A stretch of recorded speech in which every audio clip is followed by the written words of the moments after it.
Serious and organised crime is a very structured process from top to bottom. At the very highest level, we are talking about individuals who are importing drugs.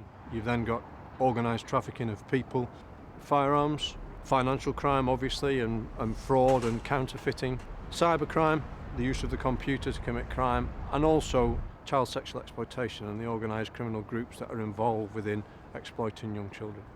We've now got the National Crime Agency, which are looking internal and external to the boundaries of Great Britain, because some of serious and organised criminality is obviously internationally controlled.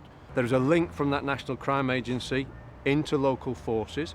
That's based around then a four-piece plan: pursuing offenders, preventing the opportunity, protecting those vulnerable people and being prepared.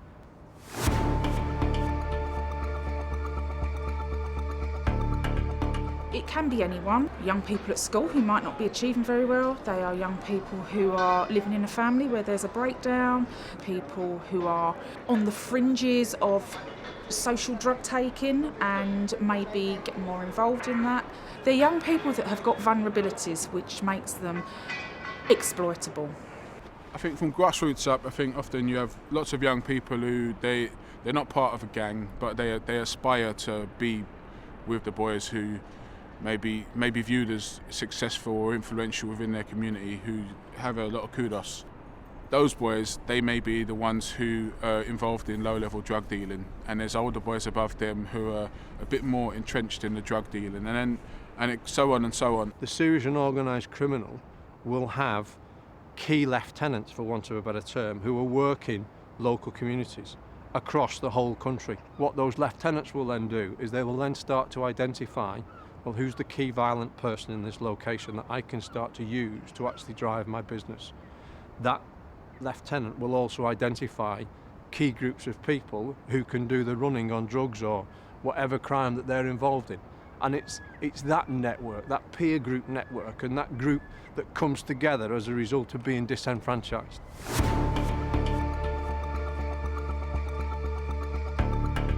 You can have two young people with the exact same offence, and they live 3 doors away from each other, but their lives will be completely different.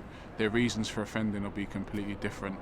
If you took it at face value, you'd deliver the same support to the pair of them, but if you're not nosy, you're not inquisitive, you won't pick up the different needs, and you'll never truly ever really deliver any change or impact on that young person. It's really looking at a person's circumstances and looking at what the drivers are behind what they're doing, and then trying to identify exactly what's causing the problem, and then that way you can really see whether it's part of something larger, whether it's kind of them as an individual, and then that allows us to formulate the appropriate response.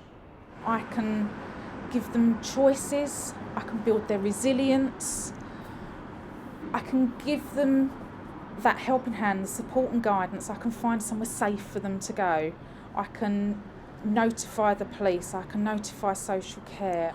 I can do everything that I possibly can to help them make better decisions and have the strength to do that.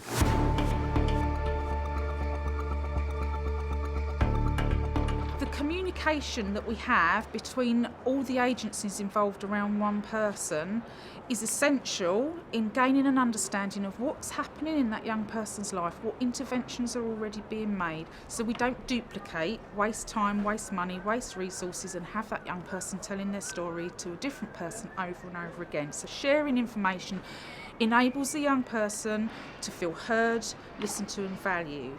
The issues are multifaceted.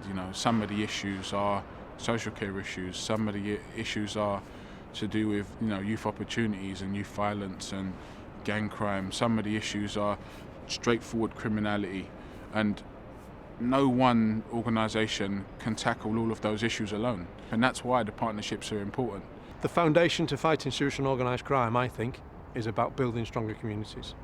Those stronger communities will become totally intolerant to serious and organised crime.